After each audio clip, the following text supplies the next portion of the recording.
वाग्मन्नुत भद्रमक्रन् सीदन्तु गोष्ठेरणयन्त्वस्मे प्रजापतिः पुरुरूपा इह स्युः इन्द्राय पूर्वीरुषसो दुहानाः इन्द्रो यज्वने पृणते च शिक्षति उपेद्ददाति न स्वम् मुषायति भूजो भूजो रगिमिदस्य वर्धयन्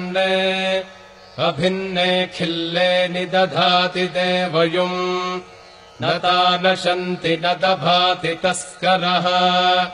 नैना अमित्रो व्यथिरा दधर्षति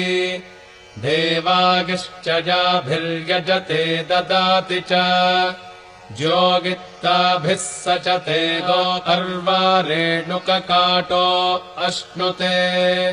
न सग्स्कृतत्रमुपयन्ति ता अभि उरुगायमभयन्तस्य ता अनु गावो मर्त्यस्य विचरन्ति यज्वनः गावो भगो गाव इन्द्रो मे अच्छात् गावः सोमस्य प्रथमस्य भक्षः इमाया गावः स जना स इन्द्रः इच्छामि धृता मनसा चिदिन्द्रम् योऽयम् गावो मेदगथा कृशञ्चित् अश्लीला बृहद्वो वयमुच्यते सभासु प्रजावतीः सूर्यवसगम् रिषन्ति शुद्धा अपप्रपाणे पिबन्ति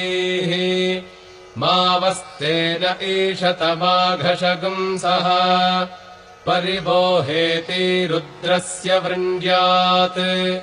उपेदमुपपर्चनम् आसुघोषोपपृच्यताम् उपऋषभस्य रेतसि उपेन्द्र तव वीर्ये ॐ शान्तिः शान्तिः शान्तिः।